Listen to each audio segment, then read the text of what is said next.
করেছেন, ঠিক কেন ধরে কম। তো আজকে আমরা পারি না কেন? আজকে দেখেন, ফেসবুক খুলে দেখেন, ইন্টারনেট খুলে দেখেন, আমাদের বাংলাদেশের জায়গা ইন্ডিয়া তারা দখল করার জন্য কত রকমের পয়তারা করতেছে, ঠিক কেনা কোন। আমরা তো মুসলমান, এই দেশের জন্মভূমি হলো আমাদের, এই দেশে আমরা জন্ম নিয়েছি, এই দেশে আমরা থাকবো।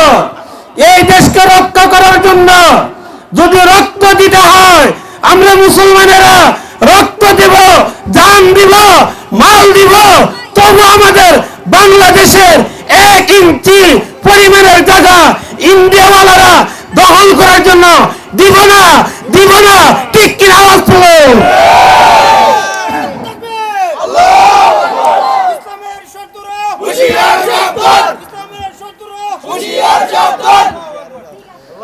আমরা নবীর সৈনিক খালিদ বিন ওয়ালিদ সেনাপ্রধান ছিলেন, তার সৈনিক। খালিদ বিন ওয়ালিদ যতটা যুদ্ধের মধ্যে অংশগ্রহণ করেছে, প্রত্যেকটা যুদ্ধের মধ্যে ইসলামের পতাকা উড্ডয়ন করেছে। আসওয়াদ আনাসিকে হত্যা করার সময় হত্যা করেছেন আল্লাহু আকবার ধ্বনি দিয়া। আসওয়াদ আনাসি নবুয়তি দাবি করেছিলেন, মিথ্যা নবী দাবি করেছিলেন, আল্লাহু আকবার ধ্বনি দিয়া তাকে হত্যা করেছেন।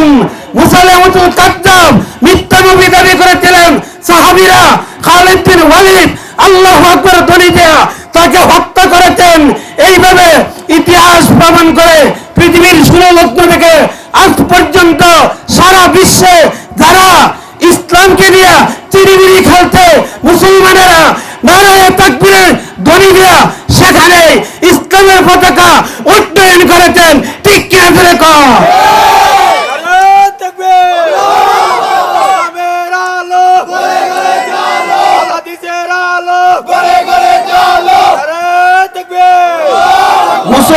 মুসলমান আমরা কম হইতে পারে, কিন্তু মুসলমানের পাওয়ার বেশি।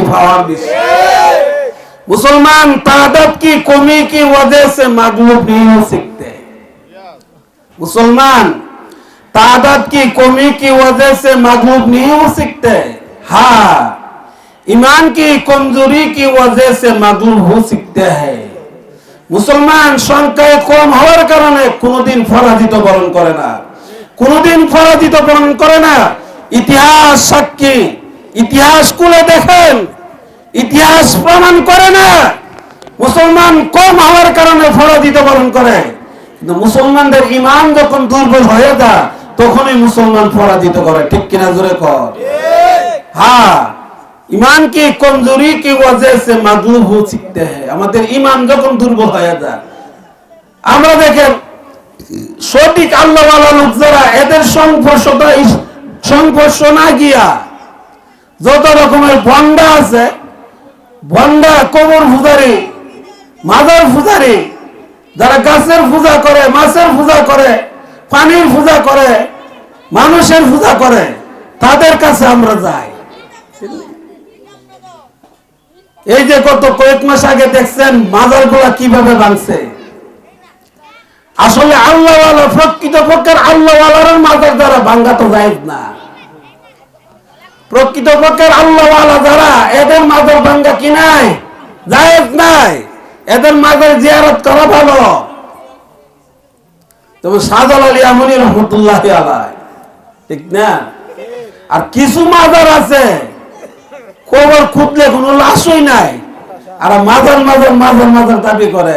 ল্যাংটার মাজার, কলা বাবার মাজার, শাঙ্কির মাজার, লাল কাপড়ের মাজার, কুত্তার মাজার, ছাগলের মাজার, ঠিক কিনা ধরে কর। এই সমস্ত মাজারে যাওয়া যাবে না। এই সমস্ত মাজারগুলো ভেঙে উড়িয়ে দিতে হবে বাংলার জমিন থেকে, ঠিক কিনা কর। এই সমস্ত মাজারে আমরা যাই, যেই মাজারে, আর দেখেন মাজারে পুরুষ লোক যাবে মাজার জিয়ারত করবে, আর আমাদের দেশে মাজারে মহিলা, পুরুষ, নারী, পুরুষ সব একসাথে যেতেছে, সেজদা করতেছে। কি করতেছে? কোন গিয়ে দেন ডাইরেক্ট সেজদা করতেছে, বিভিন্ন মাজারে গিয়ে দেন ডাইরেক্ট সেজদা করতেছে। সেজদা করা তো শিরক। আল্লাহর কুদরতি ভয়ে সেজদা আমরা করব, এছাড়া পৃথিবীর কারো সেজদা করা যাবে না। আওয়াজ কিরকম? সেজদার মালিক কে? আরো জোরে কোন? সেজদার মালিক কে? আল্লাহ ছাড়া কাউকে সেজদা করা হবে না।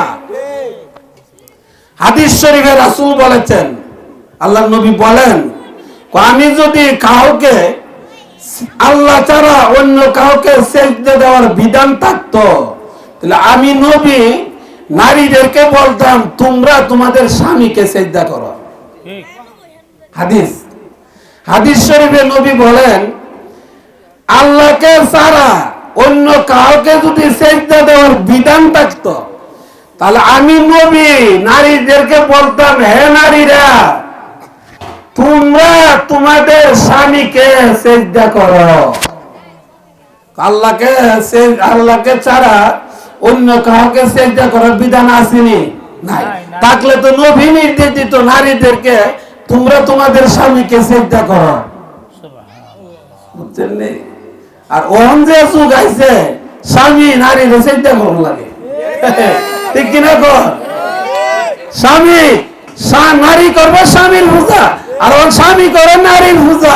অ্যাকাউন্ট মার নামে না খুলে, বইয়ের নামে না খুলে, বাবার নামে না খুলে, বোনের নামে অ্যাকাউন্ট না খুলে, বোন নামে অ্যাকাউন্ট খুলে লক্ষ লক্ষ টাকা ফাটা, আর বউ এই টাকা লইয়া পরপুরুষের সাথে ভাগ্য দা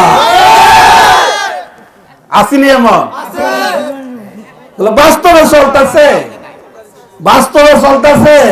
কিছুদিন আগে এক লোকে 40 লক্ষ টাকা বউর অ্যাকাউন্টে জমা করছে, আর বউ আরেক পুরুষের সাথে লাইন লাগাইয়া প্রেম প্রীতি লাগাইয়া টাকা পয়সা লয়ে ছুটছে।